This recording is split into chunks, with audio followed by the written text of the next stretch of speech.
And we're live. And I got to get it set up over here.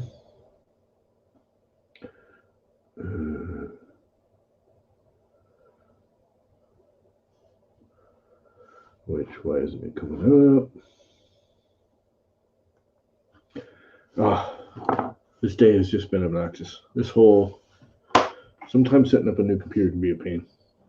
I couldn't remember the password to my Twitter and everything else. Why is this email not popping up?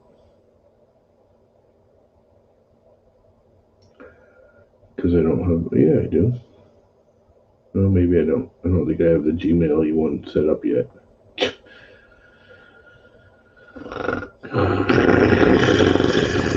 Anyway, hey Andrew, how's life?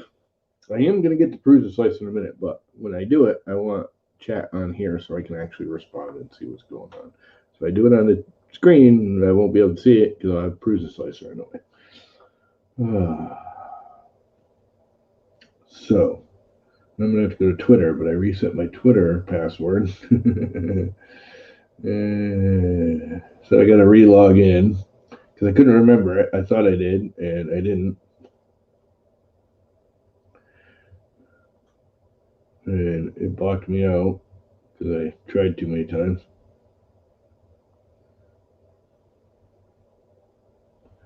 And so I put a new one in. Okay, I just did it.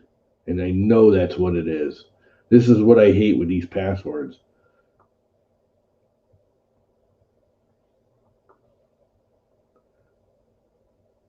Now it's telling me the password I just fucking entered isn't any good. I hate all this stupid security crap that doesn't work. The only thing it does is make it easier on the frickin' hackers because they're the only ones that can figure the crap out. And the standard everyday frickin' human can't figure it out. Irritates the ever-living crap out of me.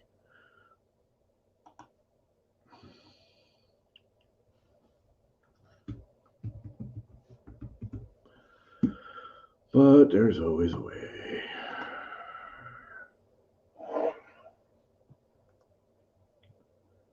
Always a way when you want it to be.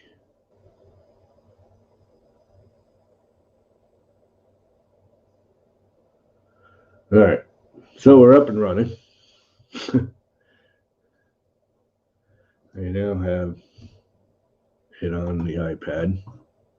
And now we can actually do what I wanted to do in the first place. So this can go away, and this can go away.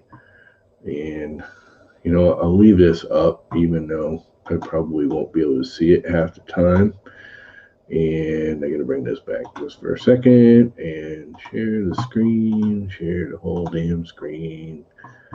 Make this go away. I'll actually use Chrome. Whoops. I want a new window, not a new tab, dumbass. Where's the new window? Why is it not giving me a new window? File. Chrome. File. New window. There we go. PrusaSlicer. Let's go get PrusaSlicer and actually do what I planned on doing.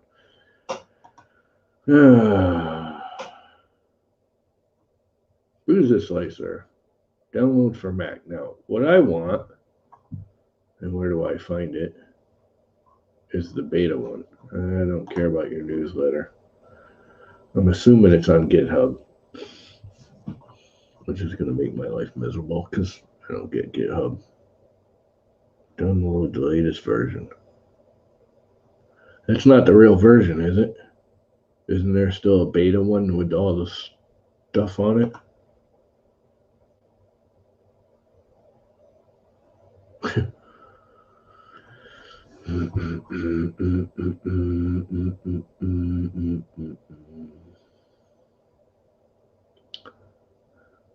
Full release log and latest unstable build.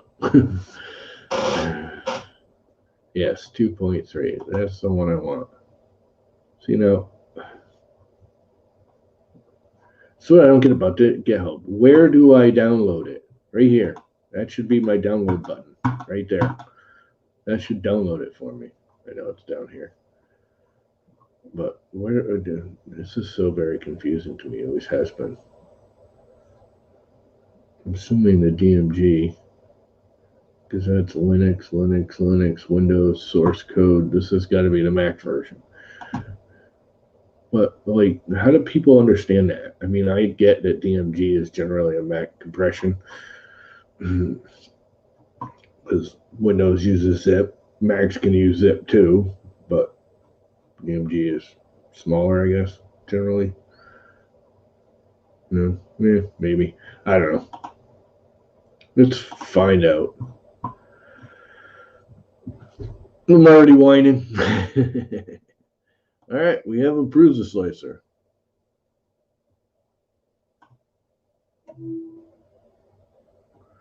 Let's see how it works.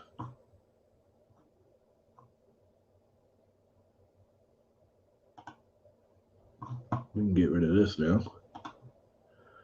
And we can get rid of this now because we don't need to go on the web anymore.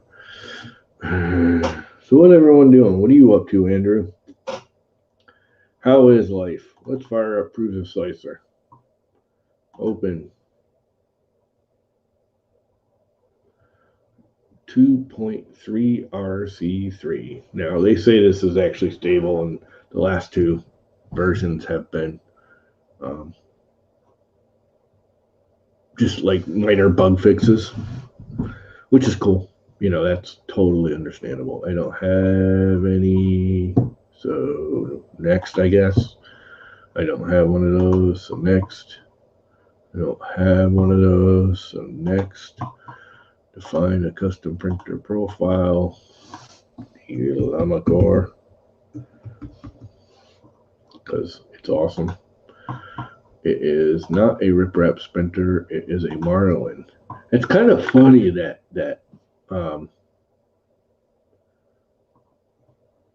PrusaSlicer defaults to riprap printer. That's kind of bizarre. If you've got a Duet, you want this one here. If you're using pretty much anything else, unless you're using a Smoothie, which I don't know why you'd be doing that. But anyway, it's Marlin. And then this is another thing that drives me nuts right here. 300 tab. And the tab doesn't work. And that's the app. That is not the computer. That's them not knowing the texture model. Oh, you can actually load the model now. I'm assuming that's like a background, so this all looks cool and looks like your printer, I'm guessing. Same with the texture. That's a nice feature. I do like that. Kind of a waste, but nozzle size is 0.6. Now, the one thing I didn't like, if you go back, there's no height setting here. Why don't they have the height setting right there? That's so, like, annoying to me. I just don't get how a modern slicer that's been around as long as, I mean, Slicer's been around and now Prusa's taking it over. Yeah, think they put that somewhere. Extrusion temperature is actually about 205. It's wintertime. And 50 or 60. Let's go with 60 because I got the PEI on there now. And what is all this? Filament profile selection. So I want a PLA.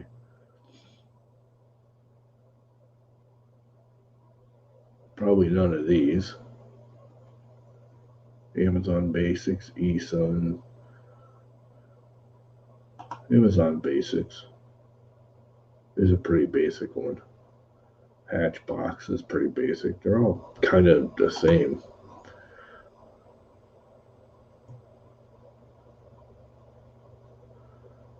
And no, I don't want a whole bunch of your pre-made crap.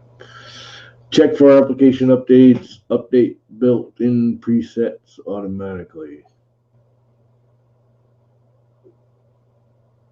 Sure, but there's nothing that's preset, so why am I going to have you waste my internet bandwidth?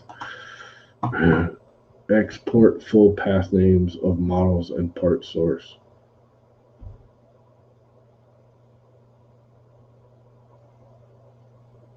Yeah, no, I don't care about any of that. Definitely expert mode. Times the odds of specific in inches. No, I'm going to do most of that in millimeters. And there we go. We are in now. So that's my printer. But the first thing I have to do is go to the printer settings. And where the hell do I tell it how tall my printer is? Machine limits. I'm assuming that's it. Jerk, minimal, how to apply, general, bed, Z offset. Where do you set the height? Oh, maximum print height right here. See, why isn't that set way back in the beginning? Why am I doing it now? That is the dumbest, stupidest thing about this song. That is like the #1 turnoff to me. with PrusaSlicer right there. It just drives me nuts. Why is that coming up every time? The reason I'm doing this is slice. Manage templates, edit, advanced. Why I know all this. Why are you doing that? Because it's new. And copy my start G code. Copy. Select all. Command V. Go back to here. My NG code. Select all. Oops. Select all. Copy. Put that in here. Command V. Machine limits. How to apply limits. Machine limits will be emitted to G code and used to estimate print time. Yeah, okay. Maximum acceleration in X. Normal stealth 3000. Hey, look, the tab's working. Actually, I think these are like 800. This is actually good if you have the time to go through it. I have no problems with this because this should, in theory, I'm guessing, machine limits to estimate print time, give you a pretty accurate print time estimate. So, cool. That's a good one. Nozzle size, layer height limits, minimum, maximum, 0.4. Width 0.6 nozzle. I'll put that in there because I really don't want to go above that. I do not want 2 millimeters of retraction. I want 0.7. No Z lift. Only lift Z above Z. Retraction speed of 35. Detraction speed, I don't know, 35, I guess. And we'll travel after retraction. Not 2 millimeters, more like 1. Retracting a layer change, wipe while retracting. See, why does it do this? I mean, I know why it's doing it, because it wants you to save it all. Which, again, I guess that makes sense. I just find that annoying. It should just save it when I go to the next window, like every other one, or pop up a window and say, hey, do you want to save this? Yes, thank you. Notes, dependencies, don't care. Extruder. Retract when tools disabled. I don't care about any of that. Extra length to restart. Retract amount before wipe. Okay. Yes. Now let's go to the filament settings. See, now this is what I don't get. What are the difference between print settings and filament settings? Your print settings should be set by filament settings, so there's no need for these two separate tabs. This should be all one. I'm sorry, your print settings are set by your filament. So why am I doing different filament settings than print settings? That makes no sense to me. Layer height, let's just go with 0.2. I don't know why it does these massive start layers. Oh, because they use auto bed leveling instead of actually leveling your bed. So you need the extra thickness and height because it's going to make up for the bad bed that it's actually not leveling to. My dick. Hey, John.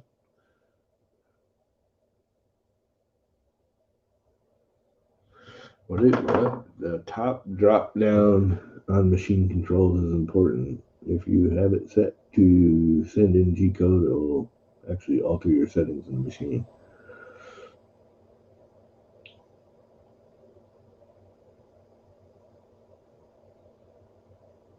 You do want to buy an M1 Mini. You know, again, I was very kind of hesitant, even when my brothers were like, "Yeah, okay, we're gonna buy it." I was like, I'm not big on the new, and that, as you saw in the beginning, that was frustration of setting up a new computer because I couldn't remember passcodes and stuff. But oh my god, this thing's awesome.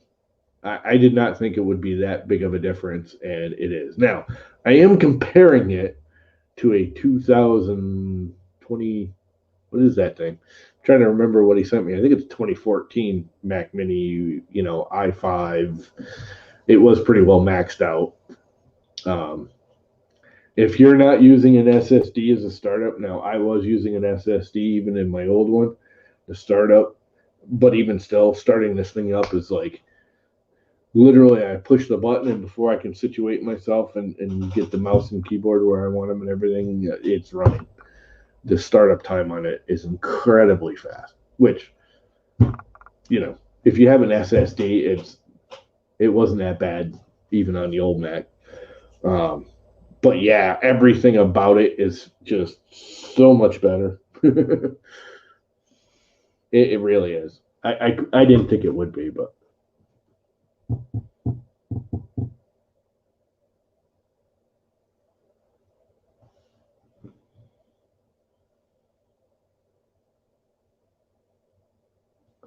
drop down on machine controls. I think I know what you're talking about. All right, I'll go back and look at that. Perimeter is 3. Now, this is the one thing I like about both Kira and Idea Maker. Idea Maker is fairly new. Well, it's almost a year now. It's been doing it. You can alternate your parameters in both Kira and Idea Maker. So if you do 3 in Idea Maker and Kira, you can set it to do 3, 4, 3, 4. So it overlaps your infill and locks it together and makes it extremely strong. It definitely improves your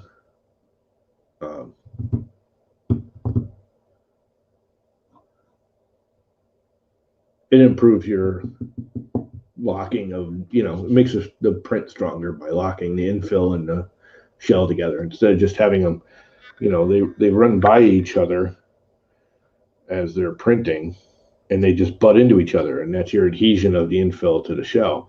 Where with the alternating lap, every other one gets overlapping and locks it together better.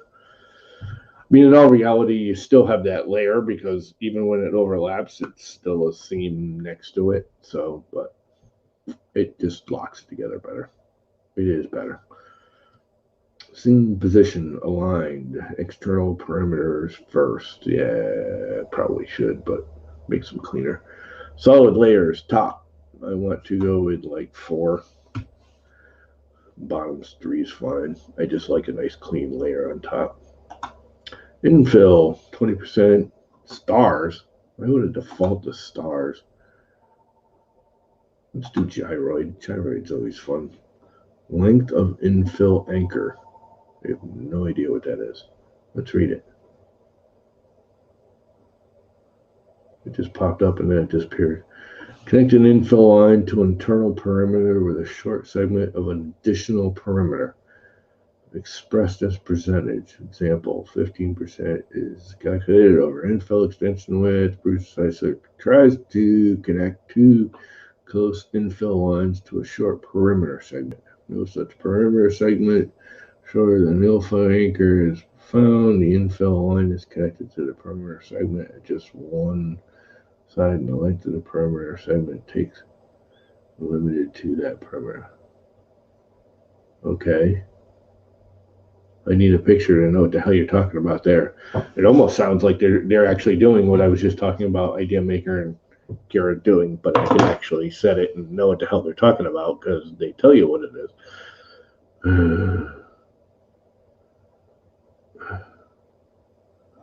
Monotonic. This is the new one. This is actually one of the reasons I wanted to. This is that new.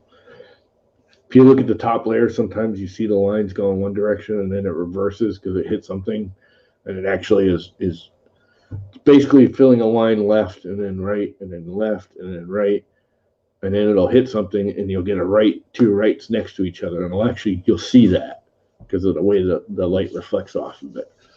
Where supposedly that fixes that. I'm not worried about ironing. Ironing is very cool, but I don't care in this point. Reduce printing time. Combine infill every first layer. Yep. Advanced solid infill every blah. That's a nice feature. I do like that. You can do that with just about any of them. Fill angle.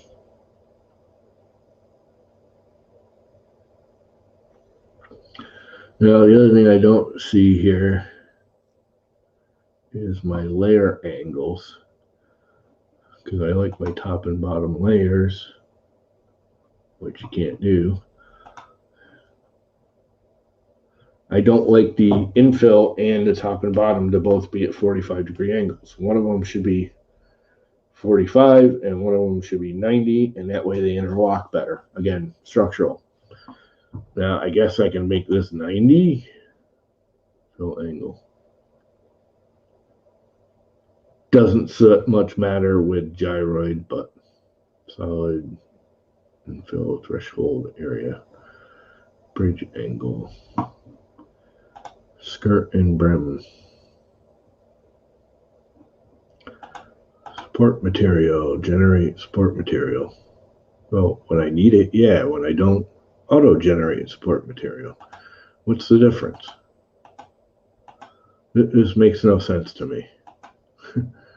I guess I'm going to just turn them both on and figure it out. No raft. Overhang threshold.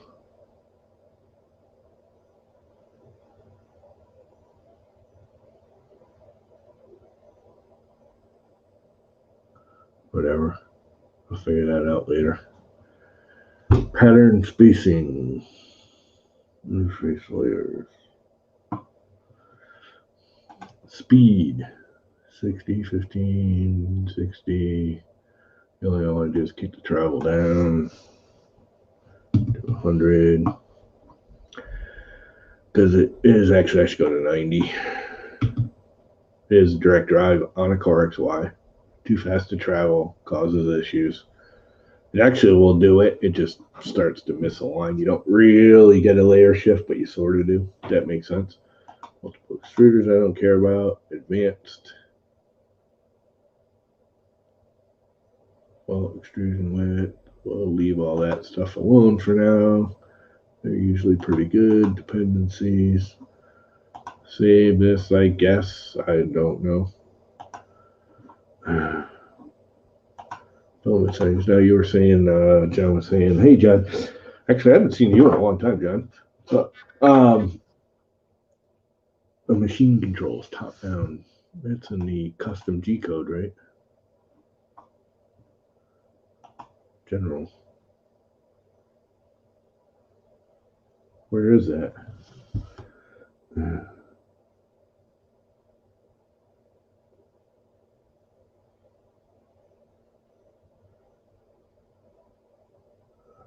Honestly, I do dislike PrusaSlicer. There's a lot about it I dislike. I don't think it's a bad slicer. I just, even before it was PrusaSlicer, there's just so many little stupid things with it, like the not being able to set your height without when you first set up your printer. I'm sorry, that is like the most basic. should be in there since it was ever designed. It just makes no sense to me that that's not there, that you have to go hunting for it later. It just makes no sense. Machine limits. Emit to G code. Oh, ignore. I will ignore it now. Thank you for that. That will probably make it print better because I'll actually use what I know works. There's a lot. I mean, honestly, if I had a Prusa printer, I would. There's no question. I would use PrusaSlicer a lot because I'd use it on my Prusa printer, and it's tuned for a Prusa printer, and I wouldn't have to do a lot of this stuff. It's already set. But for outside sourcing, Kira and Idea Maker are both better. And I know people piss on Kira. Blah, blah, blah, Kira sucks. Kira doesn't suck. Your settings suck. You don't know how to set it, just like I don't know how to set this. I'm never going to say PrusaSlicer sucks because it doesn't. It's a good slicer. I don't like certain features of it that it's not even features. I don't like certain things of it. The other thing that's really just boggles my mind is everyone's like, oh, it's so great. You can like do custom, supports and stuff. Been able to do that with Idea Maker since the beginning of time. See, I actually like the long list. This hunting through all of this stuff, this right here, this menu, this window that we're staring at, that's freaking Windows 95, dude. They made it pretty. That's all they've done. This is Windows 95 right here.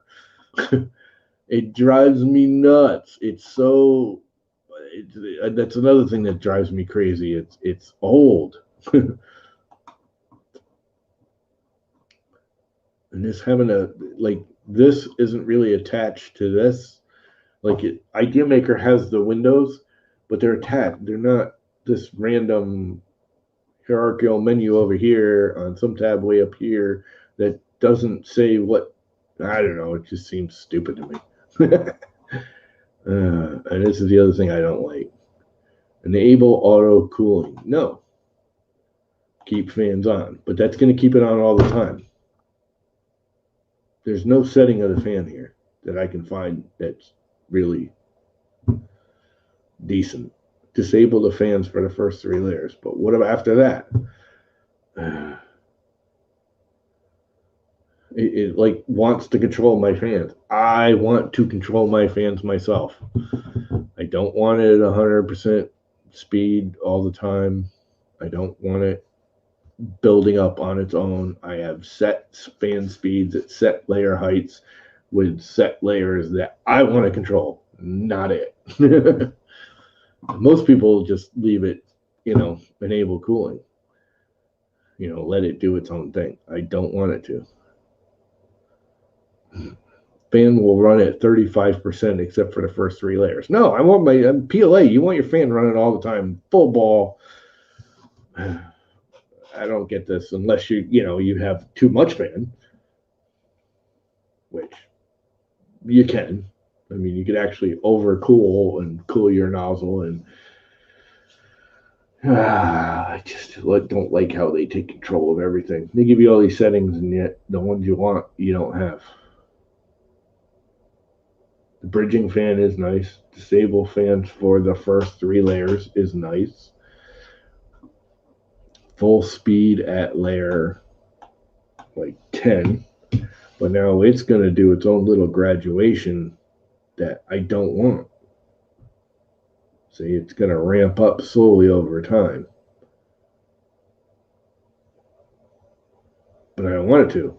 I want it to go with a 0.2 layer on this printer.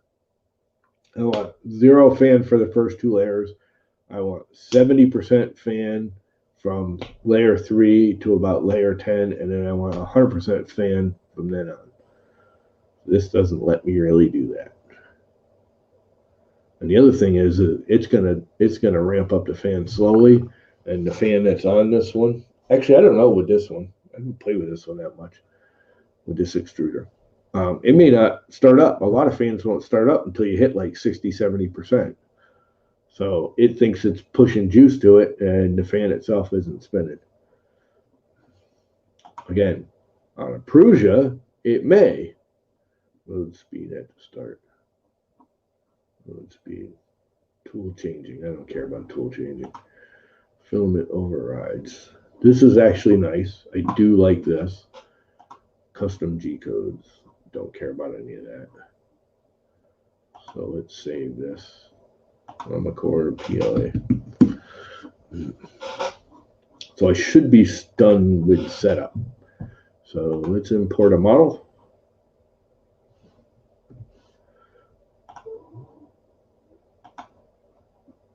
And of course it puts it in upside down. So I have to do their weird lay flat. See, this is the other thing. That drives me nuts.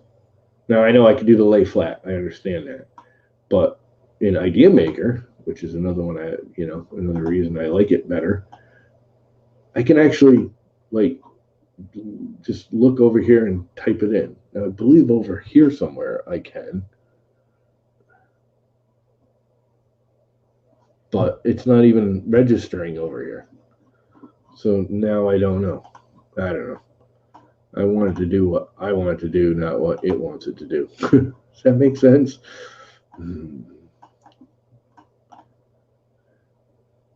Okay. That's my bezel for this printer. I'm moving the screen.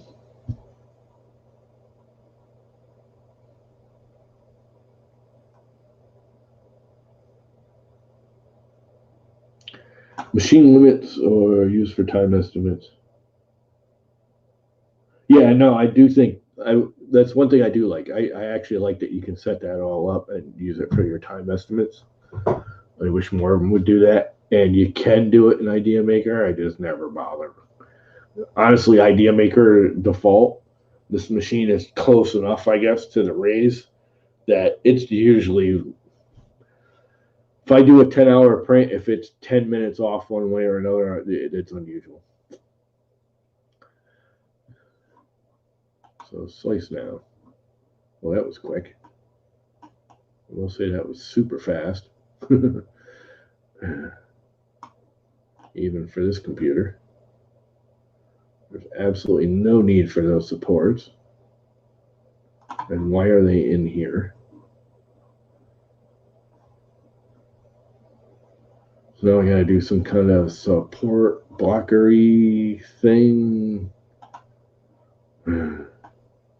Where, or I could just go and print settings, I guess. Infill, support, material. And just tell it not to generate supports.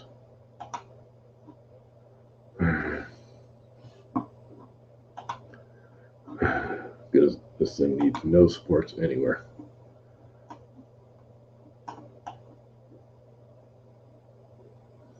And I do think the last time I used this, the print quality was actually pretty decent.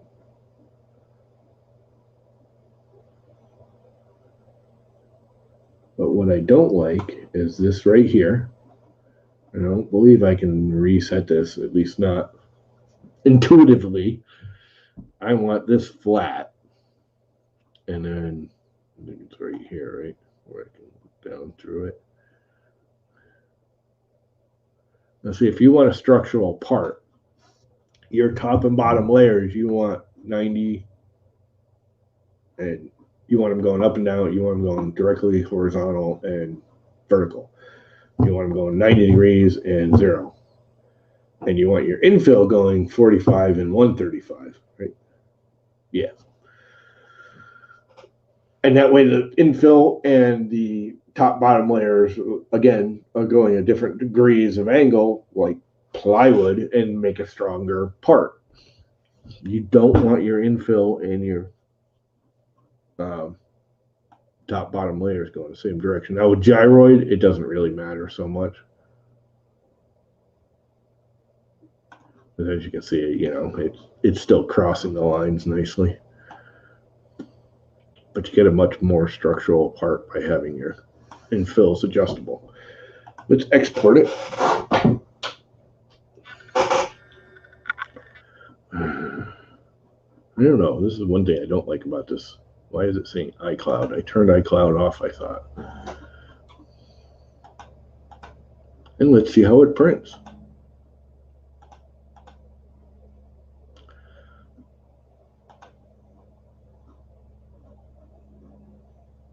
What's up, Danny boy? Yeah, I know, John. A lot of people don't like Kira's UI with the long list. I liked that long list. Everything was just there. You didn't have to go searching for it. I don't get why people had a problem with it. I actually liked it before they broke it away. Now that long list is on a floating window and it's always covering other crap. I liked it when it was just on the side in a panel. You knew where it was. You didn't have to go searching. You just scroll down to what you needed. It was there.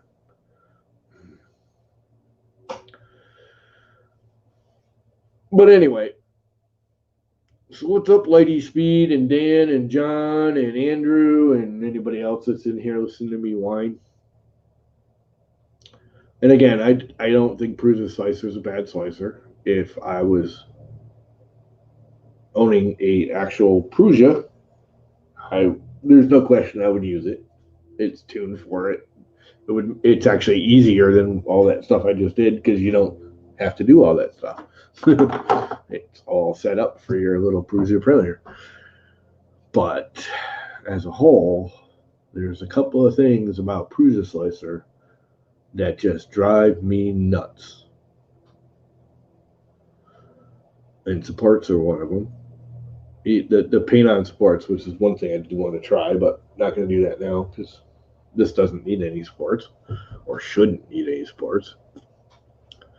And that thing should be all set now, and I can fire up the printer. Octolama. Yes, remember the whole new computer thing.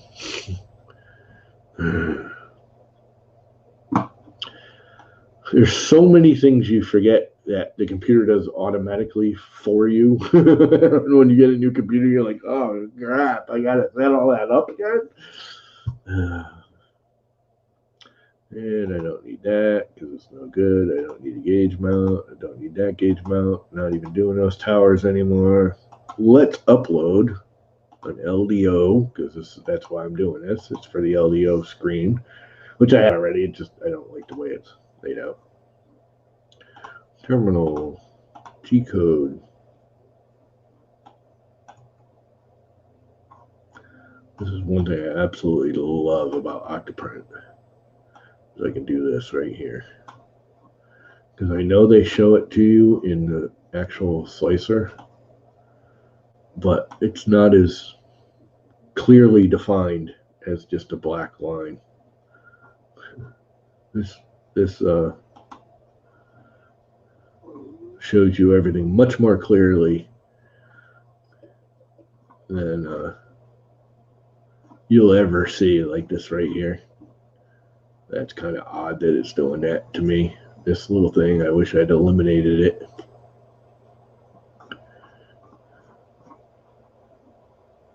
But that's all right.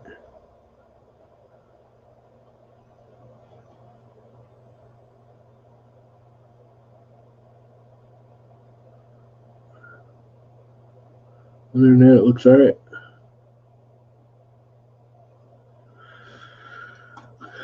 Let's print it. See what happens.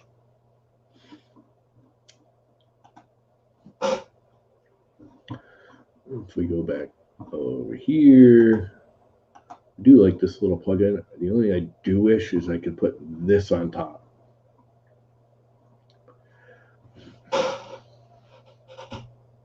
Where's my, oh, there it is.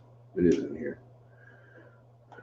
This is nice, but the one thing I do like about Repetier, which I still have on the Pumpkin King when the extruder comes on Monday, that finally shipped. That should be here Monday. So by Tuesday, I should have the, oh, excuse me. Just got hit with a big tired yawn thing. I should have the pumpkin up and running by Tuesday when the Omnia drop shows up. I know my tea's probably cold because I've been sitting here doing this and not drinking any of it. Yes, I'm having tea. I had some last night and I really liked it. And I have not had coffee even this morning, which is really unusual. So anyway, that was that. So that's basically setting up PrusaSlicer, all the good, bad, and ugly. Lots of ugly from me. Crap. Yeah, it's sort of cold.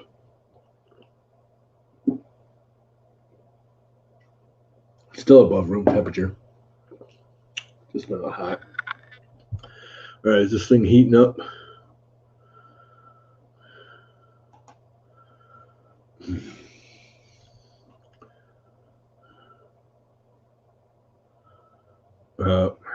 There you go. That is a setting, isn't it, that I can change though? It's heating up the bed first and waiting on the tool head. There's no need for it. I have plenty of power. You can heat them both up at the same time. This printer has plenty of juice.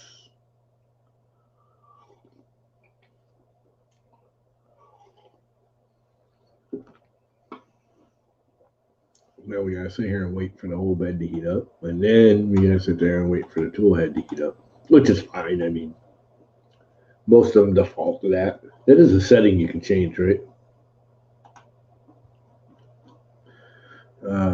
Would that be in the print, the filament, printer? Where would that even be on this?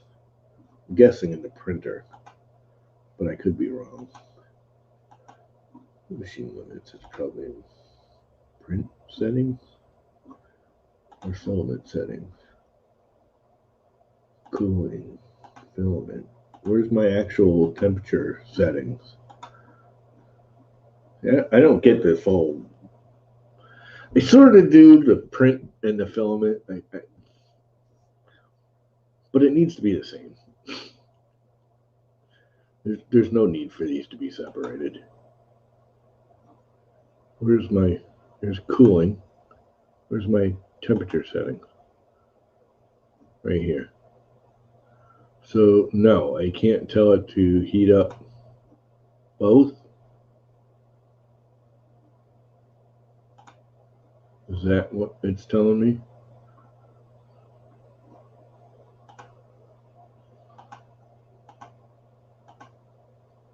I guess not. Another knock on PrusaSlicer.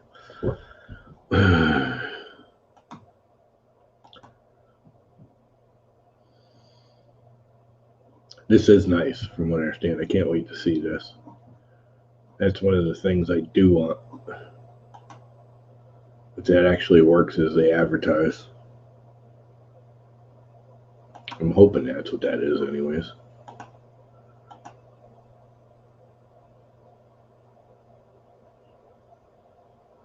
Octagram spiral. Okay. Whatever that is. So I guess I can't control preheating settings. Is that what it's saying?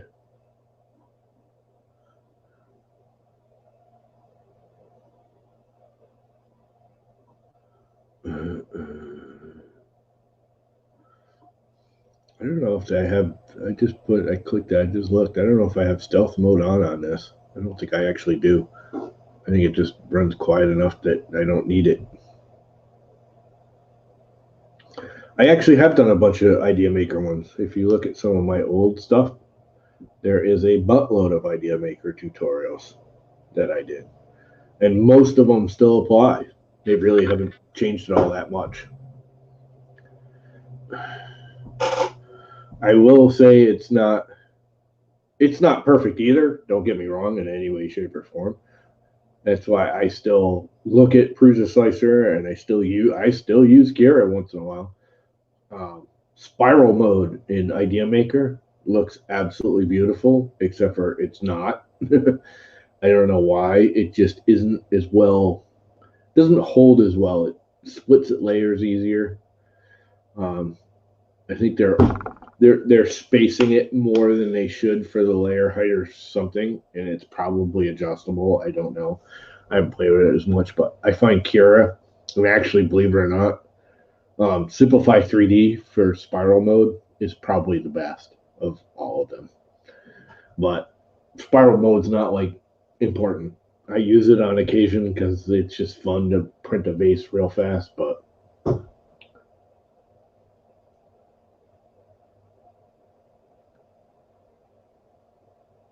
yeah, gyroid's nice.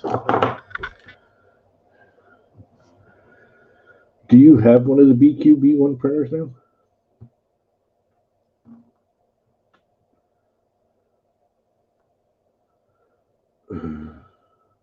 Yeah, if you look at all my old stuff, I actually have a playlist that you can click on, or just my Idea Maker E. I think there's like 5 or 6. There are a couple of older ones that sort of don't apply anymore, but even still, the setup and everything hasn't changed all that much. Okay, is this thing ever going to print?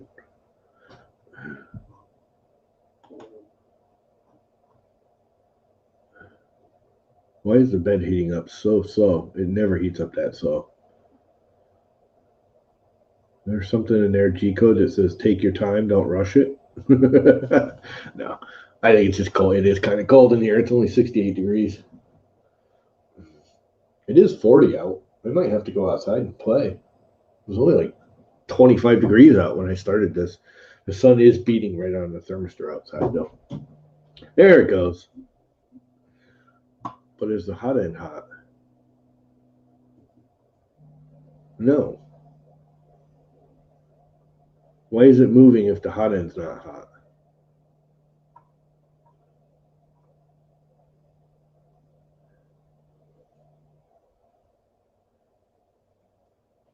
It shouldn't even be doing anything.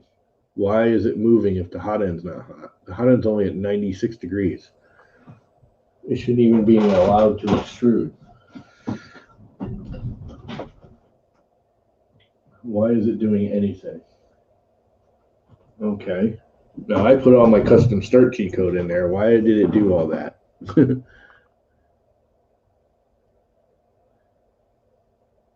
Why is PrusaSlicer entering G code I don't want? Can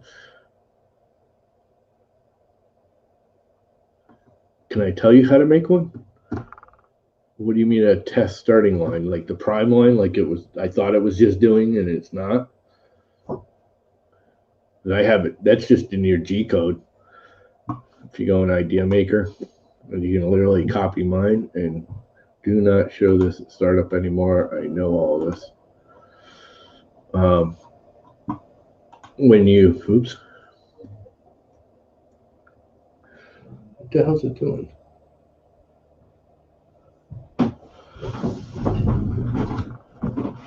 Well, it is printing. It is up to temperature. Yeah, we just did the start.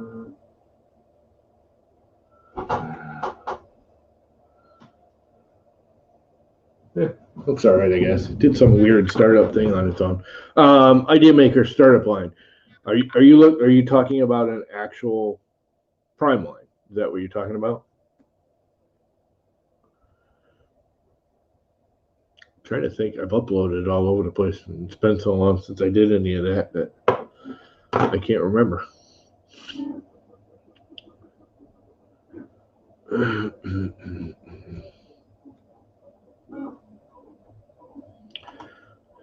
um,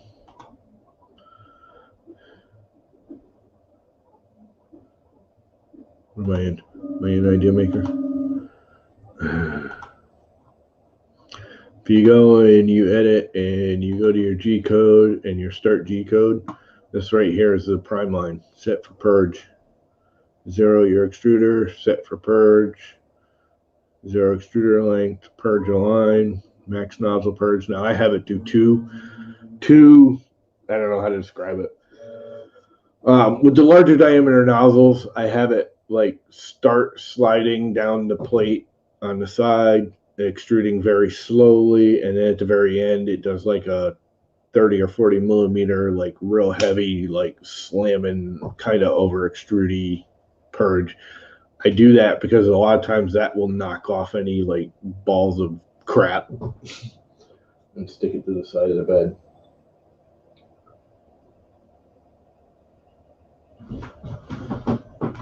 So it's printing all right. Keep hearing the birds outside and they sound like a squeaky bell. It's just the birds outside. But yeah, you can actually look at that. That's my start G code for Idea Maker. And I use that same G code for all my printers. That does every single printer I have. What's up, Jerry?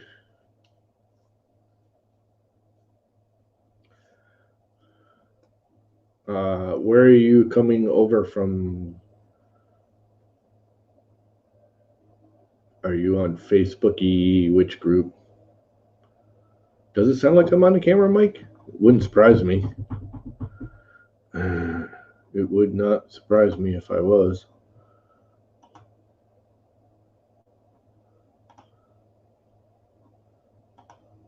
I was. I'm glad you said that. Why didn't someone tell me that? It's all better now, huh, Ryan? Well, that sucks. This whole time I've been doing that.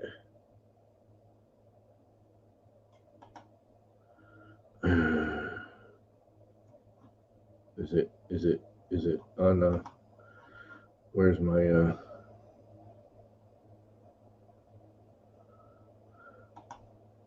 is StreamYard set up that way too? Audio. No, it was defaulting to this. Did it kick over? Well, that's kind of what you do for a living, isn't it? Just play with audio crap. It was defaulting to it though. That's this. Highly calibrated earballs. I like that. Yeah, wax. That's called earwax earball. It might be I still haven't done anything with the computer, like fancy wise. Everything's just been getting it up and running. It could be me. I kind of have a weird sore throat. I haven't been feeling good. I might be COVID. Not kidding. I got up really late this morning. I have not been feeling well. I didn't even have coffee. I did stomach. I know it is. I'm kidding. It's not COVID. I ate some stuff last night I know I shouldn't have, and then not only did I eat it, which normally I can, but was watching TV, not paying attention, and I ate a whole bag of freaking nuts, like the whole bag, just sitting here watching. I don't watch TV much anymore. I was sitting down last night just watching TV, and ate the whole damn bag of freaking nuts, and they bother me. I am always off kilter. You are correct in that assumption statement. I represent that remark. We don't need a screen share anymore. So anyway, it is printing and it looks just fine.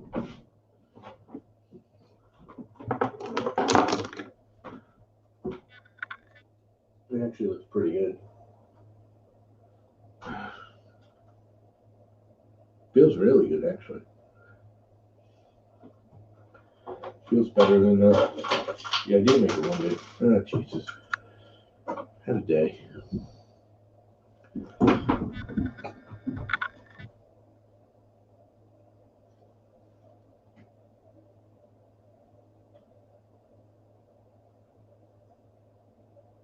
It shouldn't delete your templates.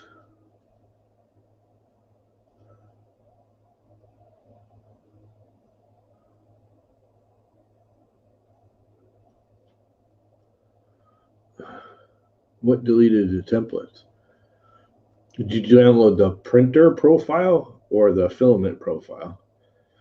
The Idea Maker is like PrusaSlicer and that. They both have printer, and the only difference is Idea Maker puts the filament profiles with everything. There is no print profile. It's all in your filament.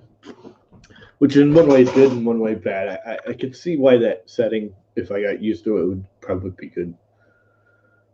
Not sure what you're saying. I have a feeling you, well, if you downloaded my printer, it's just in the printer. You got to go over and up at the top. You just got to select the printer again. You go here and printer, current printer.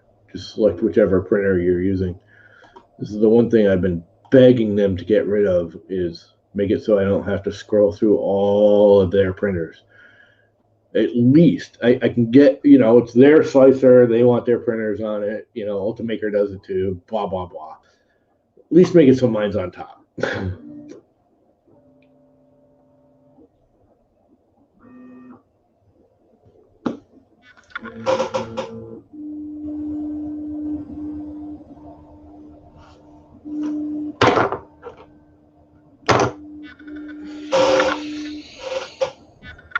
Not sure what you did there, buddy.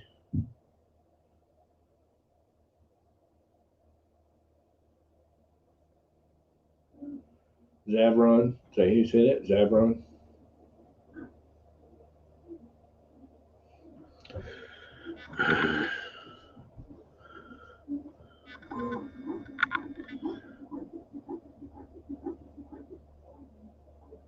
The best thing with Idea Maker, if you don't know what you're doing, is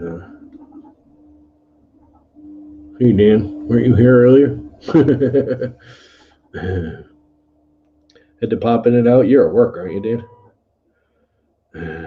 It's a Robbie Mac. I see a Mac of the Robbiness. Yeah, I don't know what you did, dude. So I can't tell you how to fix it because I'm not sure what you did. The best bet with Idea Maker, if you're going to play with it, is to start from scratch, delete everything, set it up for your printer. I know that a lot of people share them and make it easy. If you have any clue at all, to start from scratch and set up a printer and your profiles for you. To Viking! What is up, Mr. Viking?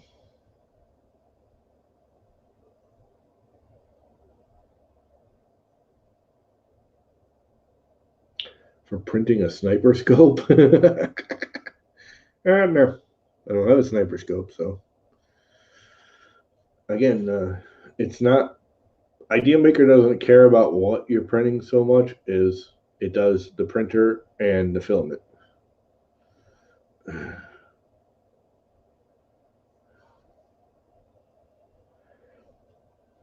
Idea Maker is solely based on a filament profile. The printer information is absolute minimum. It's how tall, how wide, how thick, what your nozzle size is, and your heat limits. That's pretty much it. Just ate, chilling on the couch. Yeah, this is almost like normal time for you, isn't it, there, Viking? This is like daytime. You must be. You got all your shades closed there. You bite your vampire. Okay, now that we're not really doing anything, anybody want to jump in? It's Dave Petzman. I just swallowed wrong. I'm gonna die.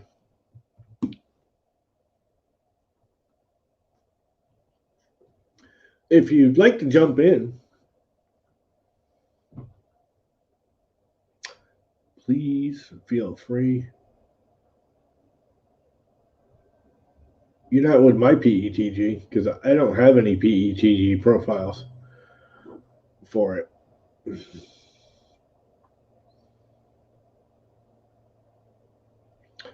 Yeah. We are going to die eventually, Ryan. You're absolutely correct. Sometimes I think the sooner the better. Because the whole suffering, life is just one long suffer to the great dirt nap.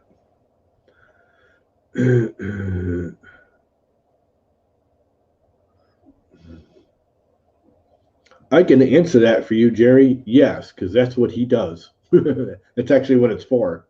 That's why I'm actually not using it yet, is because I don't really want to use it with PLA. I want to use it for PETG. That's what I want it for. I want it basically to be an exclusive PETG bed.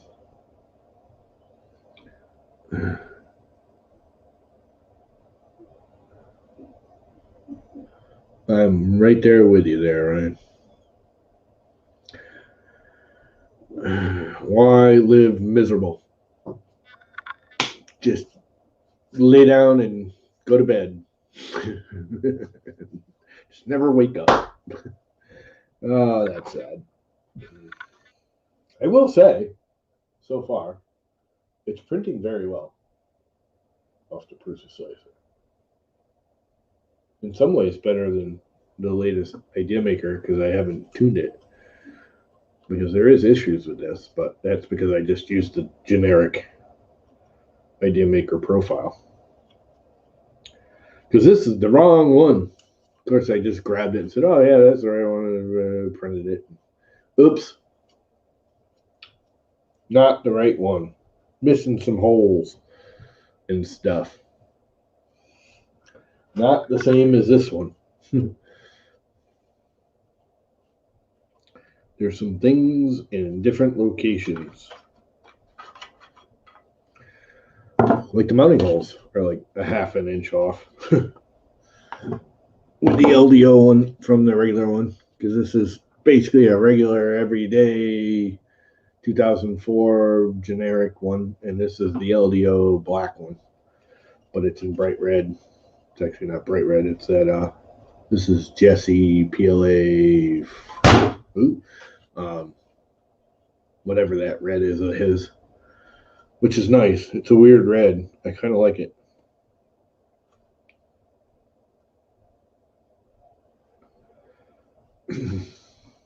Yeah, I actually got to start playing with that. That's my next thing. He sent it to me. The least I can do is use it. Had so many other projects that I keep dealing with that it keeps getting put on the back burner. I'm not big on PETG either for most of my stuff, but I do want to print some. I want to make some PETG stuff.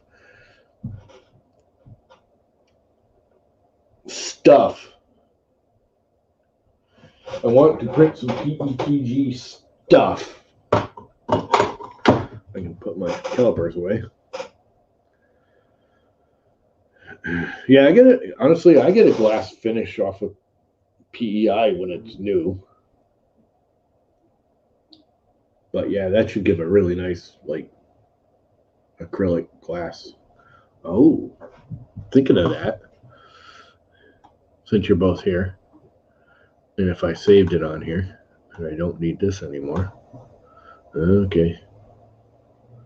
Oh, that's right. It puts the, got to turn that off. Keeps putting the drives to sleep. So the fast computer is really slow because it's got to wake the drives up. Stupidest thing. I wanted to show you this as a joke anyways there. Mr. Petsfang, Davy boy. When I was saying I used to play with Lexan, here you go. That's a sheet of Lexan. Can you see what's happening? Is it actually showing on the video?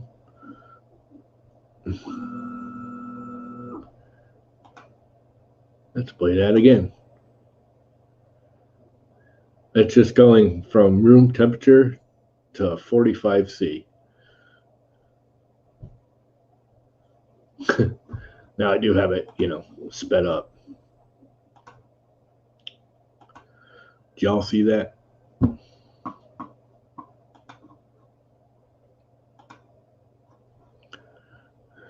It is a short little video. It's when I first started playing with Lexan. I discovered that. But I don't see that's what we're talking about. It is an acrylic. Acrylic is a polycarbonate, right? No, I don't know. I did that years ago before I knew what I was doing. But this, I gotta stop screen sharing, don't I? FedEx Manager. Ooh, that's my Omnia drop. I want to read that.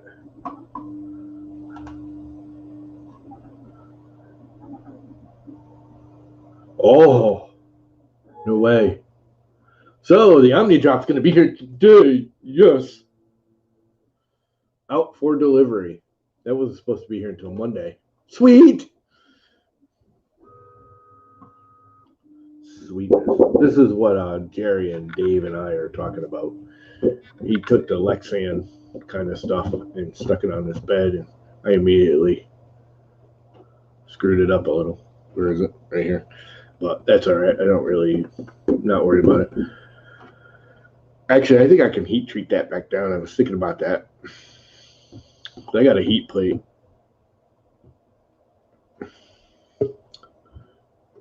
There's the Petzel himself. Let's add him to the stream. What's up, Davey? What you doing, Llama? Oh, ooh. I got to start printing because I did actually do another test with PLA. I don't think you can see it. It just stuck too well to it. Yeah, well, yeah, PLA. If you put down some IPA and scuff the bed up a little bit. I don't want to scuff it up though, because then you lose that nice glass finish that y'all get. Yeah. So Yeah. I have other You might be surprised though. You might be surprised when you scuff it up. I mean, mine are scuffed like crazy, and I still get. You get a nice smooth finish, just like you do with PEI. I mean that's scuffed as hell. But it's not that glass. Yeah, it kind of, you can see Yeah. No, you get a nice smooth finish with it. I know it's like PEI. It's the same as using PEI or I mean, it's a nice finish. But you don't get that glassy, reflective, like almost mirror finish. Your first layer is going to look like whatever your build plate is. Well, I'm gonna use it for PETG. I've discovered instead of playing treatment games, if I can have a build surface that I don't have to put glue stick on or that's why I did it. That's why I did it. I can just print on, keep it clean, and print on it for PLA. I will use that. If I have a different one for PETG without treatments. Yes. The less you have to treat something, the happier I am. Yes. It's a big deal to treat something. Because you never are going to be able to treat it exactly the same consistently every time. Exactly. You know, you might get more glue stick here, a little less there, you know. And it's just why go through all the trouble if, and that's just it. Now, 3D printing's been around long enough where we have enough build surfaces where if you're doing a flex plate, having one single type of bed surface for all your different materials, it's just foolish. There's just no need for it. Right. You might as well have one for PLA. There you go. PG, absolutely. One for ABS, one absolutely. For, one for, I still have an old crappy galvanized steel bed that when I first made my own flex sheet that I still use for like testing and stuff with blue tape. That if I screw it up, really, I don't care. That's really a good point because, when you think about all the modifications people do to their printers, they really don't need to. If all you're going to do is print PLA, you don't need a all metal hot end. You don't need excessive cooling unless you're doing some weird overhangs. So you're actually better off with PLA. People, again, I keep saying this. PLA, the lined hot ends back in the day used to be the upgrade. Yes. You upgraded to a lined hot end because PLA stuck to the old hot ends. Now, modern, again, we've advanced some. Our modern all-metal hot ends now are polished well, and, the metals are designed better, and they're manufactured a little better, and blah, blah, blah. Like, all my hot ends are all, have you ever... I need it. It's because that's just how they're coming now. here's a real interesting hot end. This is a really old one. Well, it's not old. Actually, it's fairly new, but this is a J head. Yeah. Okay, that actually they got a huge heat block on it and a 50-watt Heater a car. 50-watt heater on it. That son of a bitch really, really works well. Yeah. You know? It's lined too, isn't it? What's that? Is it lined? Yes. Yeah. And so I don't know. Everybody. It's like snake oil. Yeah. Everybody wants to sell you the new snake oil. No. Again, the whole thing is back when I started, it was ABS, and PLA was kind of it was around, it was new. I should say that it already kind of become the material for beginners and most people to print, PLA. But ABS was still big. Like it was as big, if not bigger, than PLA. Now that's PETG. You're popping off, right? That's PETG right there.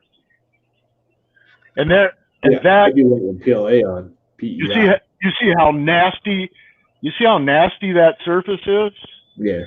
I'm kind of printing in some areas where it's not, because I'll probably make myself a new one. But why, like you said, why do that? Why do all this crazy when stuff? you're starting, here's the thing: when you're first starting, like you buy your Ender or your Prusa, I can see having a bed, and experimenting with PETG and PLA and ABS and polycarbonates and having a single bed because it came with it. But when you go and start doing these flex beds, which I'm sorry if you're using anything but a flex bed now, it boggles my mind. It boggles my mind. I mean, that's why I built this bed, because I was trying to do.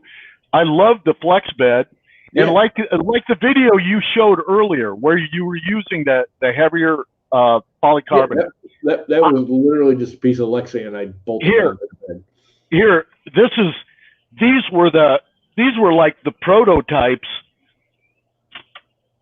Yeah, I don't even have the Lexan anymore. I did exactly what you did and tried to clamp it down in several places because it would pull, and it ended up that heat would pull the center of it up. Yeah, because you're holding the outside down. It's got a grain. The Lexan's got a grain, so if it was bubbling the middle up, you flip it over and it'll bubble the edges up. Well, anytime you heat a surface, it pulls from the heat, So plastics have that characteristic. But yeah, so I did what you did for, I don't know, I did it for 100 prints, trying to figure out how can I keep this Lexan flat to the surface, and then I started messing around. Lexan is actually a really awesome bed material, especially like if you're having problems with adhesion. ABS, PETG, that curl at all.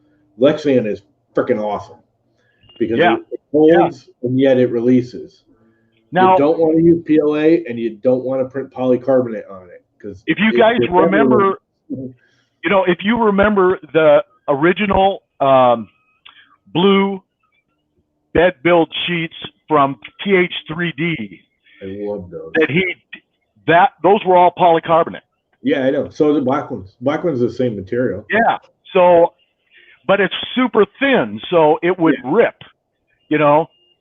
And that was my only bitch about it. Now I'm using I just was asked to make a big sheet. Now I'm having a hard time finding material. I'm having problems sourcing material that allows me to make it at a reasonable price. German wants me to do a 330 by 330 or 400 by 400. I don't remember. And my companies want to sell me a whole friggin' roll of the spring steel. Well, number one, I got to have a forklift to pick it up, because Well, it's heavier than shit. for the restaurant. And then where am I going to put it?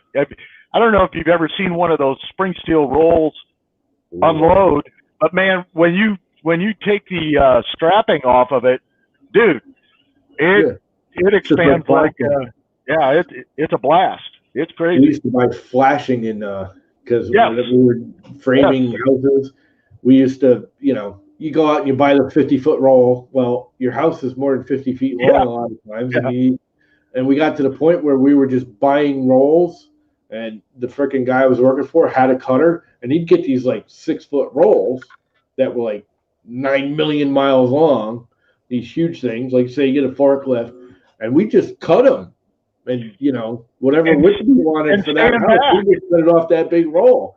And he's like, "It's a pain in the ass, and it's kind of time consuming, and I'm paying you guys." But he's like, "I did the math, and it's he was paying $1 a foot. Say I don't know what the exact math is. It's less than that, but and he's like, I'm paying like half as much to have you guys do this before. You only do it once for each house. Yes." But we literally had this like 6 or 8 foot roll, and we just go chop off whatever we needed width for that particular, whatever the architect, said we needed for the flashing to the foundation or the flashing around windows. You just hacked off a piece. Yep. Now you've got a 500-foot roll you bring right to the job site. You have the one roll. You don't have boxes of them. And it was just cheaper. I mean, the edges, when we cut them, weren't quite as clean. They always had the little wavies in them, but most of the time that didn't matter because you never see it. It doesn't hurt the actual flashing any. Well, look at all this. Look at all this continual form gutter. You remember back when you used to buy it in 12-foot sections, and you had to seal rivet everything and seal it. Every single joint. Yeah. On a 400-foot Don't go there, man. Don't go there. Yeah, off a 3-story ladder. Well, a ranch wasn't. It was usually a 2-story or one. Yeah, there you go. Most. There is a lot in this area because they were cheap in the time. Was the raised ranches, which is like a floor and a half. You put half the floor underground. That's your foundation. Basement. Yeah. It's not really a basement. We call those split levels. Yeah, they're raised ranch because we call this a ranch-colonial because it's a ranch-colonial. Yeah, that's what this style of house is called. Is a ranch-colonial because it was this is actually a Sears house. Oh, I used to own a Sears house. You go onto the Sears catalog and you can buy a house. I used to own a 4-square Sears house in West Liberty, Iowa. And all the rooms were, and it had a parlor, solid oak staircase, and then you stepped off into a 12 by 12 parlor, and that's those floors. That's really where you met. Doing the construction because we all went Sears. Here was the thing about the Sears houses; it was all pre-cut. They called them pre-cuts. All your stud lengths were cut. All your headers were cut. All your jack studs were cut. All your door jambs were cut. Everything was cut to length. All the guys did was, it came off the truck. They nailed it together and stood it up. Yeah, you bought a package. Yeah. And you ordered it as a package. Yeah. It had a picture of it. Most of our construction now, you either buy a modular and the whole thing's pre-built, or you buy, 8-foot studs and they're 10-foot studs and you cut them to length and everything you cut. But anyways, it's all pre-cut. But the one thing I will say about this house, which is a good and a bad thing, is all the headers in this house, every single one, interior included, are not. You know how you normally, when you make a header, you take a 2x4 and a 2x4 or 2x8 or 2x8 or 2x10. A piece of plywood, and that makes your 3.5 inches. Everything now is P-lam. Solid oak headers, 4.5 inches wide, done. Yes. Yeah. 10 inches tall. Yep. Solid, clear, not a freaking nut in one of them. The only disadvantage to that over laminating is actually better. because it expands the stronger. crack differently. And no matter what, every door and every window in this house, I got a crack in the corner, and you can't get rid of it because I'll patch it, and then summer will come along No, and it'll re-crack, and then that's winter right. will come along and it'll re-crack That's because it right. expands differently than the rest of the house. The PLMs are more dimensionally stable. Yeah, well, now we do everything out of pine, where it's all fir or pine structure, and then you have an oak header. The oak expands and contracts at slower rates than the pine does.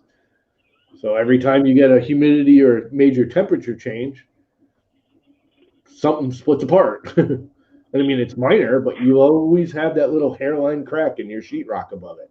There Yeah. ain't no way to get rid of it. I don't care what Yep. anyone says. There's no way to get rid of it. The only way to get rid of it is just put a really big piece of trim over it.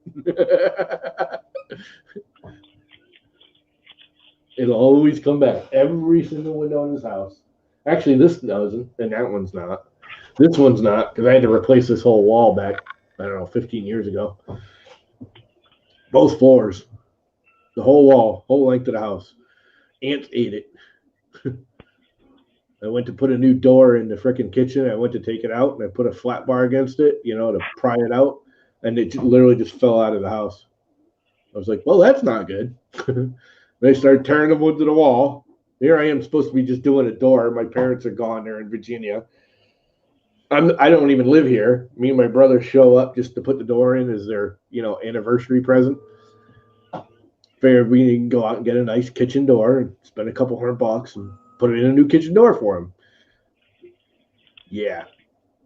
$4,000 later, and about a month later, they got a whole brand new wall.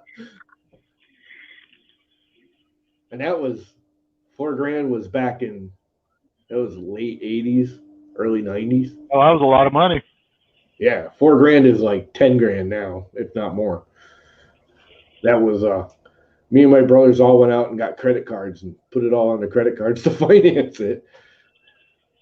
That the more we got into it, the more we found the ants just ate that whole wall, like every single stud, every plate, every box joint, everything. Anything behind that sheetrock, between the sheetrock and the siding, was useless. When you get into something like that and you see the problems, you might as well, and if you can make it better, why not? Yeah, no, I mean, I know where you are, but you did it for a living. I actually, when I was in the glass business, I had to do headers, I had to do all that all the time, And if you do it for a living, dude, you can do it pretty cheap. Yeah, this isn't plaster. This is all sheetrock. Did a lot of horsehair plaster back in the day. And actually, I like the old 2x4 rough cuts, because around here, if you find a 2x4 rough cut house that was built in the 30s, 40s, before they started going to dimensional lumber, it was all local lumber, and it is mostly oak. Most of the houses here that old around here are oak frame.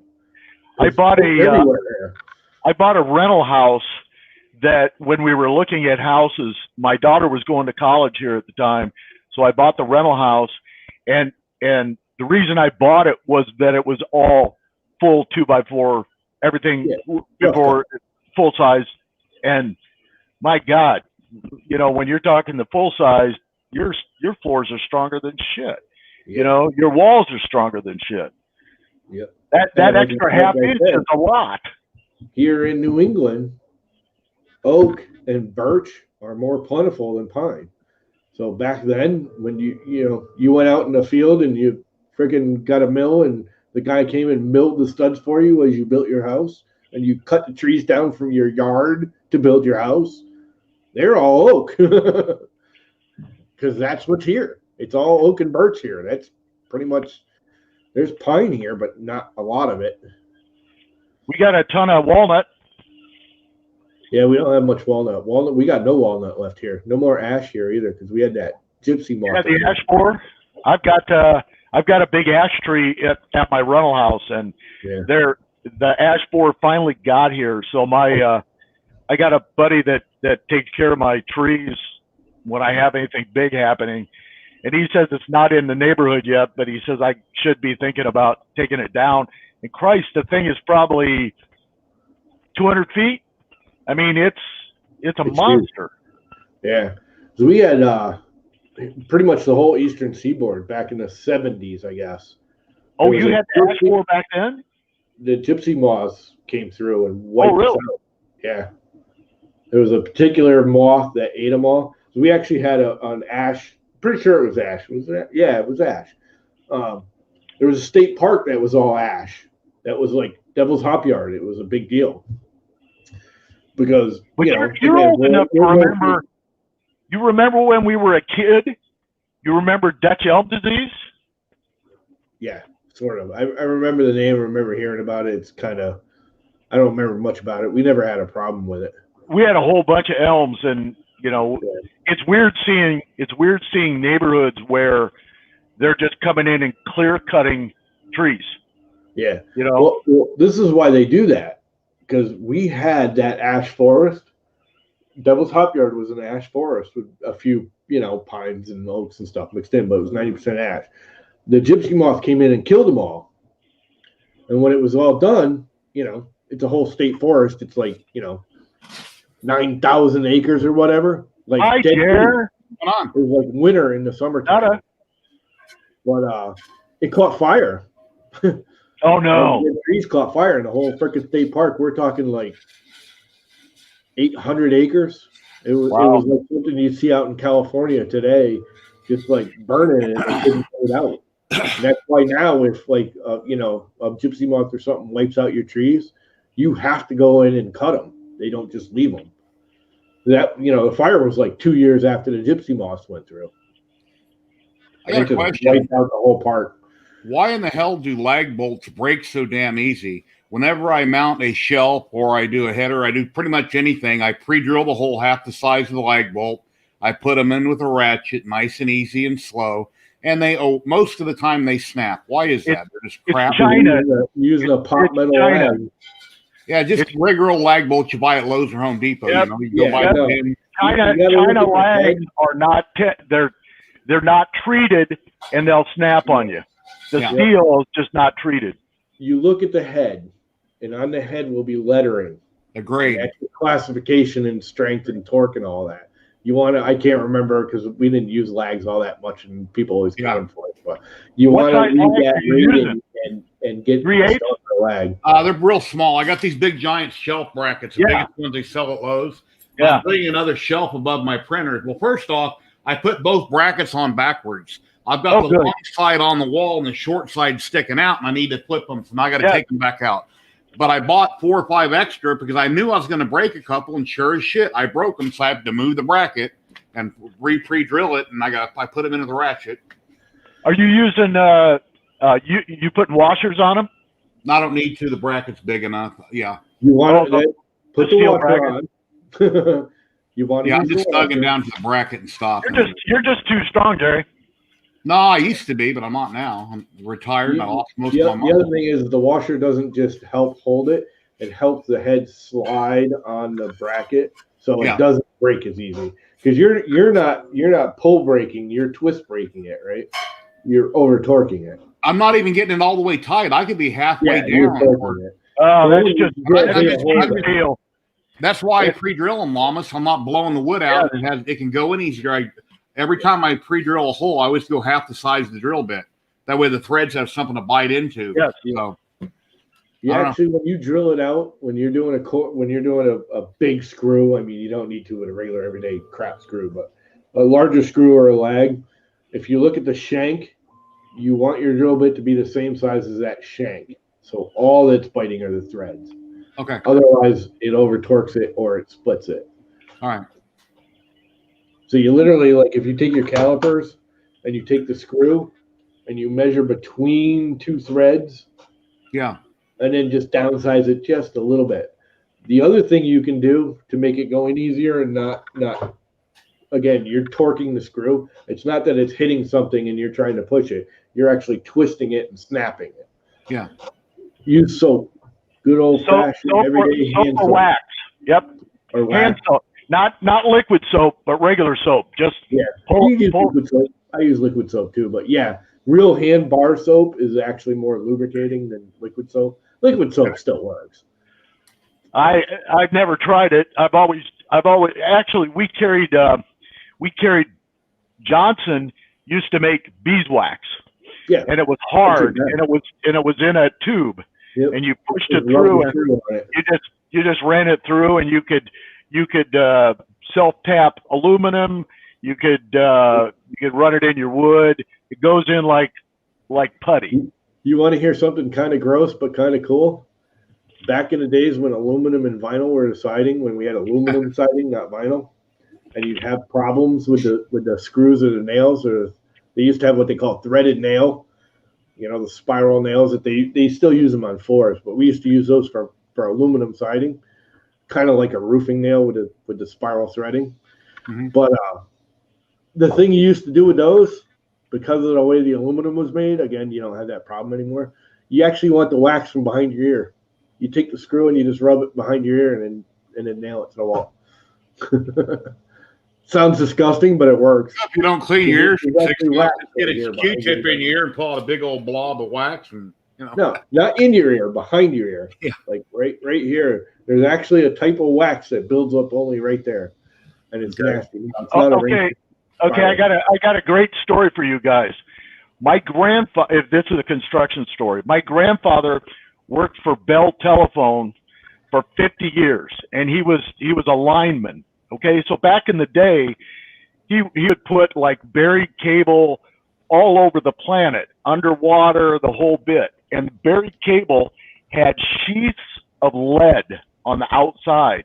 Yep. And then they had lead couplers, and those would just slide over. And then you would, just like you tin anything, you would just run lead into that joint, and that was your joint.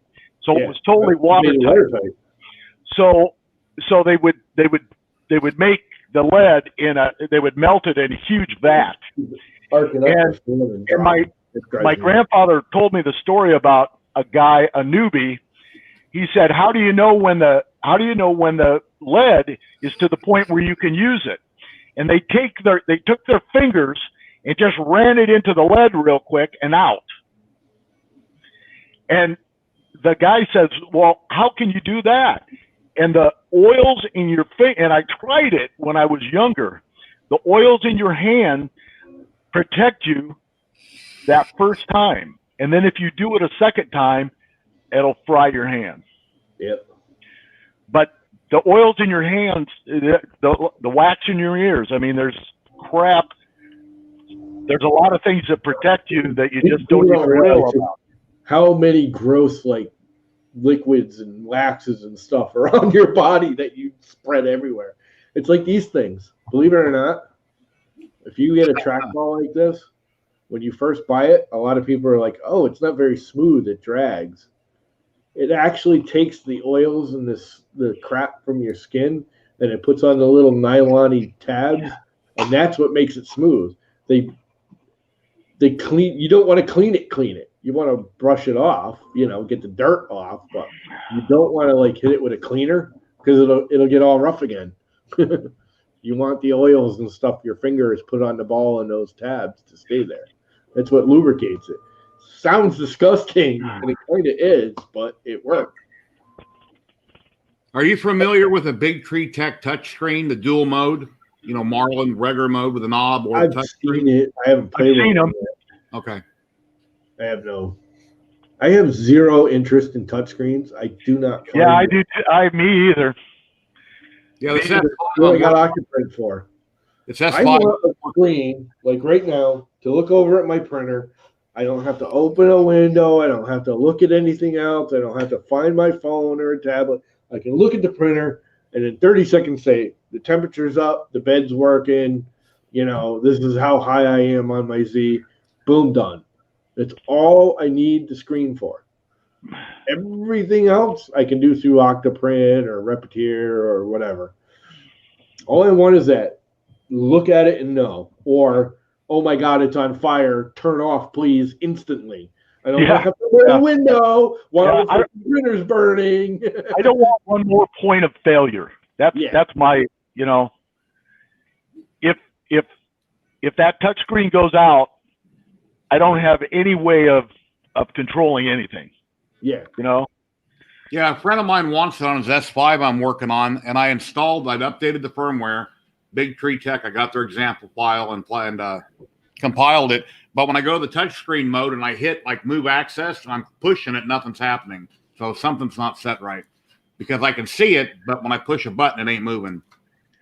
Is it the correct? Do you have the correct cabling? I got to double check it. He already had it pre-hooked up. I got to double check and make sure it's yeah. correct. That's the other thing. The touch screens won't work if it's anything like, I don't know, 9 inches or longer or something weird like that. Okay. There's too much resistance in the wire or some. It's just like the Railer 2004s and all the general graphics.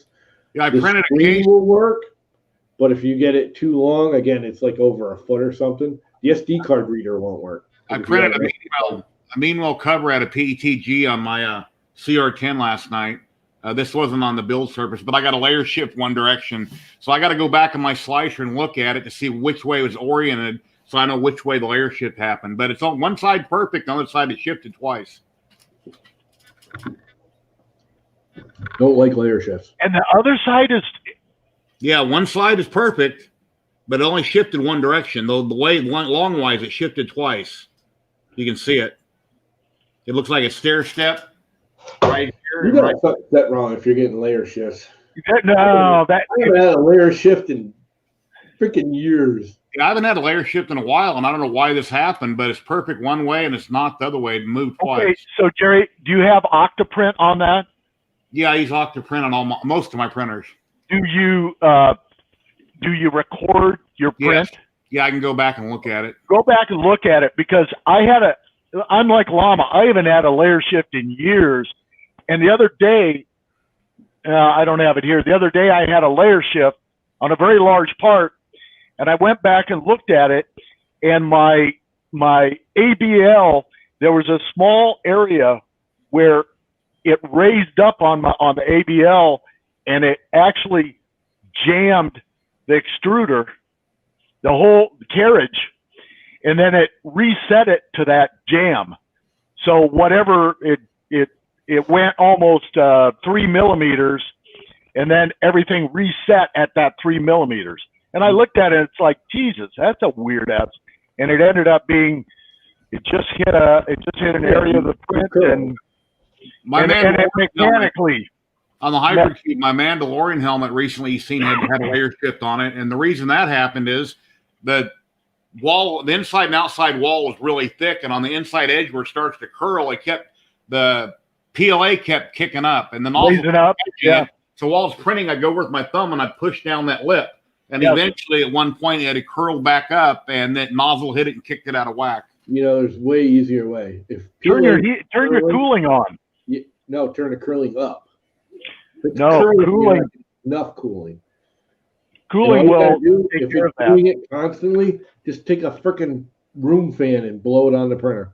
That will work as well, but so if you had cooling, you're not getting enough cooling generally. If you need cooling, yeah, and just put it on that layer. You know, when you have an overhang, just turn the cooling on for that layer. You can.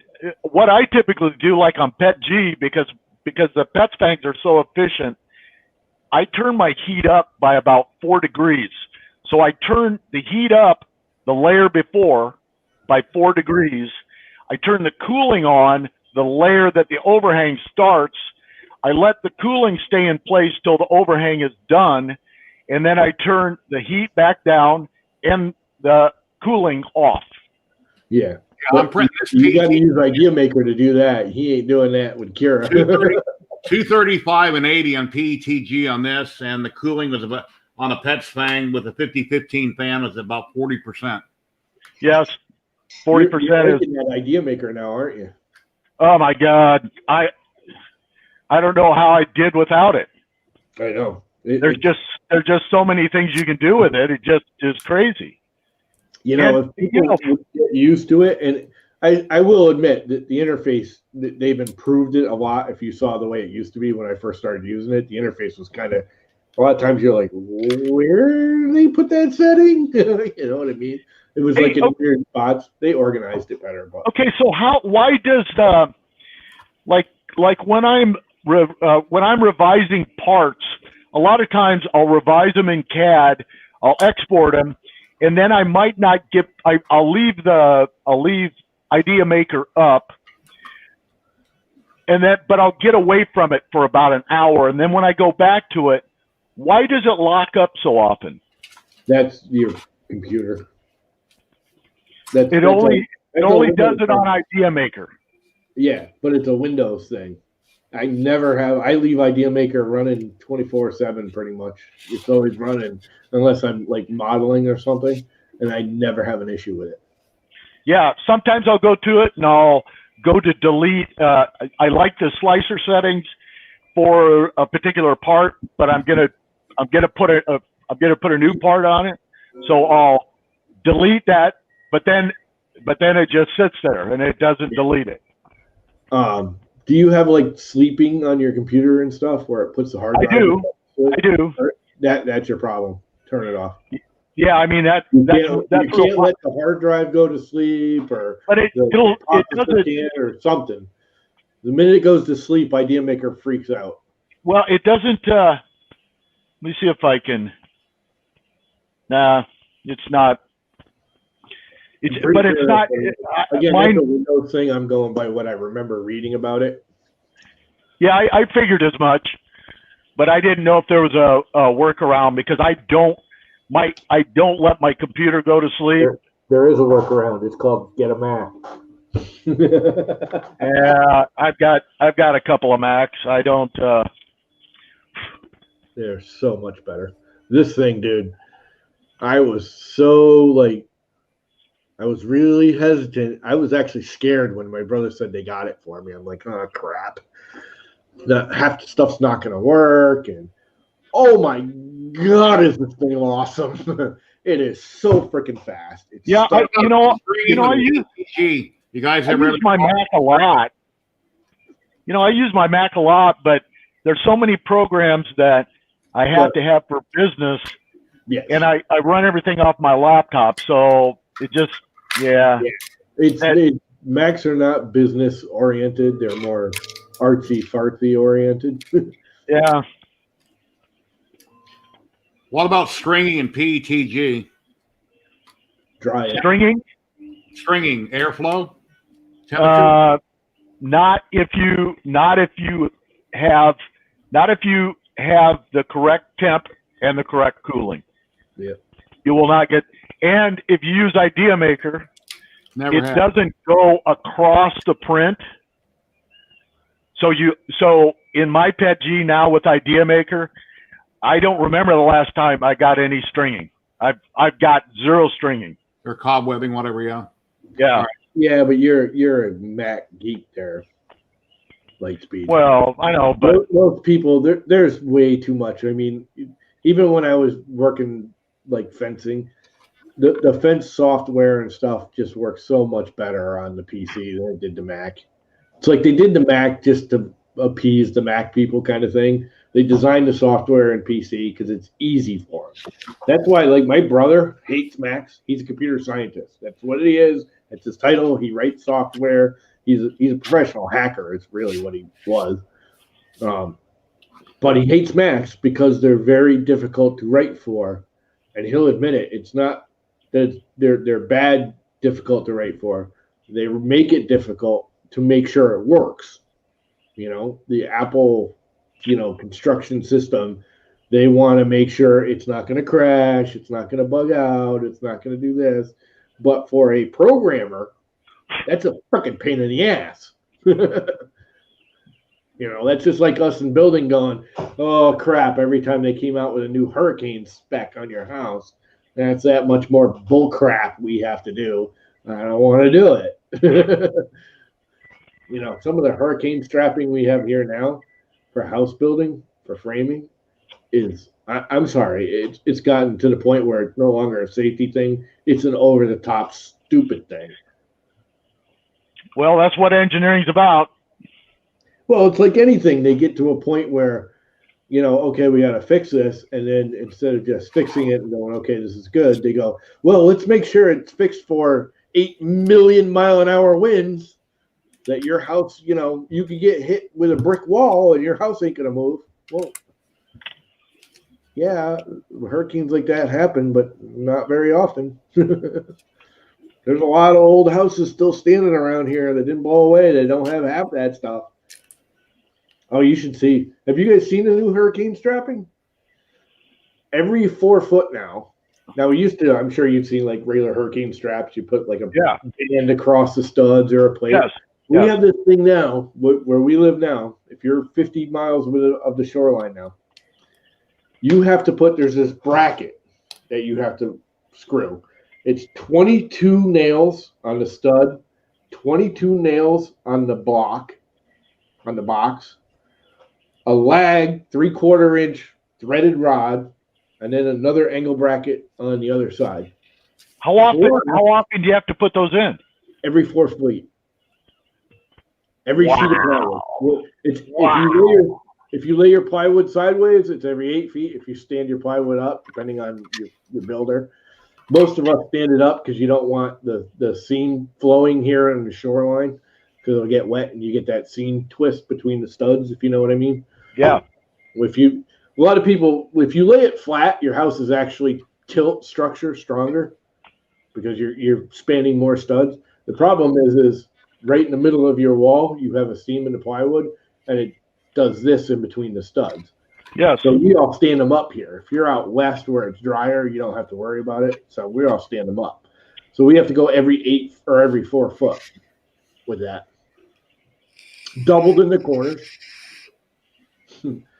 And it's got like this thing that when you put the plywood on, it attaches to the plywood sheet too, not just the framing. The bracket's like this big. How close to the shore do you have to be? 50 feet, 50 miles. 50 miles? Which is pretty much all of Connecticut. Connecticut's only 58 miles wide. Right. Wow. It's like 400 miles long, but it's 58 miles wide. Pretty much anywhere in Connecticut, you got to put it in. Wow. Yeah, here in the Midwest, we never have to worry about that. Absolutely. So we got a lot of people that are, we got tornadoes like crazy. Yeah. So we got a lot of people that are building, like ground shelters and everybody has a basement, That'd be scary. I've never lived anywhere where there's a tornado. I can't even imagine going outside and seeing a fucking tornado coming at my house. Yeah, that's not good. And it's not even a tornado. I mean, hurricanes are miserable and nasty. The good thing about hurricanes are the weatherman comes up 5 days ahead and goes, "Hey, there's going to be a hurricane in 5 days. Hey, there's going to be a hurricane in 4 days. Hey, go clean your freaking yard out and get all your lawn furniture inside. There's going to be a hurricane." There's plenty of warning for hurricanes. Tornadoes are like, "Oh, look, my house is blowing away. Crap." Awesome, Andrew. You got a new phone up and running. Yeah, I can't. Tornadoes and earthquakes. I could never live on the West Coast because earthquakes scare the ever-living crap out of me. We just had one here like 2 weeks ago. But it's like, the hell was that? Who's blasting? Was I'll take a video like a year ago. I had an earthquake right in the middle of my taping, my YouTube video. I cut it out. I didn't use it, but it's like, what the hell was that? And I see everything shaking. Pretty rare. Yeah, earthquakes here are like, I don't know if you've been around people blasting out foundations or something, but it sounds like somebody's blasting a mile away, It's like, I didn't hear the horn. Why didn't I hear the horn? And then the news pops up and, I get the little warnings and stuff and pops up and says, "Oh, earthquake of whatever." But our earthquakes here are like 0.05 on the Richter scale or whatever. They're like, we have a quarry that's 2 miles from the house, and when at 1 o'clock is when they blast the rock. So if I'm sitting watching TV and I feel a little bit of shake, I know the quarry's set off their blast. Any other time of day anymore, do they? Oh, they blast all the time. They're not freeze-plugging? It's a no, it's a quarry, rock quarry. No, most quarries freeze plug. No. This is a limestone. Still, Limestone quarry. Yep. why wouldn't they freeze plug? That makes it's cheaper, it's faster, it makes more sense. I don't know. They blast. Probably just been doing it that way for 1,000 years. So Yeah, it's possible. It's a big one. I mean, most people blasted around here. We just had I don't know, it was probably 10 years ago, but first time I ever saw freeze plug, and I'm like, that's brilliant. You know what I'm talking about, right? No. But they drill a hole just like they do the dynamite. When they blast like a ledge, they want to cut a wall out. They drill the hole, they fill it up with water and this glycol-y whatever mix, and then put an electrode in it, and they drop it in there, and whatever the chemical, it's not glycol, but it's something along those lines. And when it gets hit with the charge, it instant freezes, and it expands and just breaks the shelf of metal, the rock. Oh, that's crazy. No noise, no cracking, no. The only reason they, when they did it, we were building it was a big condo complex, like 80 condos and 9 buildings or something. And they were kind of close to the first building. They were backing the wall off, the cliff wall. And the only reason they have to set off the horn, because when it goes off, the whole sheet just kind of falls down. Like this, 200-foot by 10-foot thick chunk of granite just kind of goes and dust, and no tires, no nothing. I was like, that is freaking cool. And then I don't know, I was watching how they do it or how they make it or something like that, and they were saying most of the quarries now use it. It's cheaper, it's faster, it's not dangerous. There's no, you don't have dynamite you're carrying around that can blow up on people. You're not getting what's the chemical in dynamite there? It'd make you really sick. The liquid that actually makes dynamite. Blasting caps? I don't know what you're talking about. No, the actual liquid that we used to use before dynamite. Nitroglycerin. Dynamite's made with nitroglycerin. Dynamite is just filler. It's just paper absorbing the nitroglycerin. I mean, there's more to it than that, but that's the general. So, yeah, we get earthquakes here like once every couple of years. Medic vet, how you doing? I'm selling all these reloaders, and a guy asked me, he says I can't load 25 caliber pistol rounds on it. So no loader will do 25 caliber because they're just too short. They still have a standard primer in it. So I had to redesign all my parts, all my moving parts to accommodate it for the new one. Well, that's cool. Yeah. That's the cool thing. Now I'm the only one that can. So now I'm the only one that can go down to that size. So I did a real modular piece. So I had to bring this down. That's what a standard one was, and I had to bring it down to this level. And then I just made these modular inserts. So you just take them out. They've got steps on them. So they just slide in, and now you can do modular inserts, and then big modular piece like this. Same thing. And it's indexed in the front, so it can't move. It's cool. Goes right along with the rotation. I do not like how PrusaSlicer takes over my fan. I need to get to work on some projects, so I'm going to drop out here, but I'll keep watching you guys. So take care, everybody in chat. I'll be watching. I'm going to probably kick it out anyways. It's almost 1 o'clock. Yeah, I gotta go try to test fit these and make sure that they're going to work. So I need to go outside. It's like 45 degrees out. It's unheard of this time of year. You suck. Going to go outside and play in the yard. We're at 12. Yeah, we're usually in the like 20s. Plus, I got all this snow. You can keep that freaking crap right there. I don't want none of it. Oh, dude, we got that foot of snow, and after that, it was just like, Jesus, this sucks. We had our foot of snow. It's gone.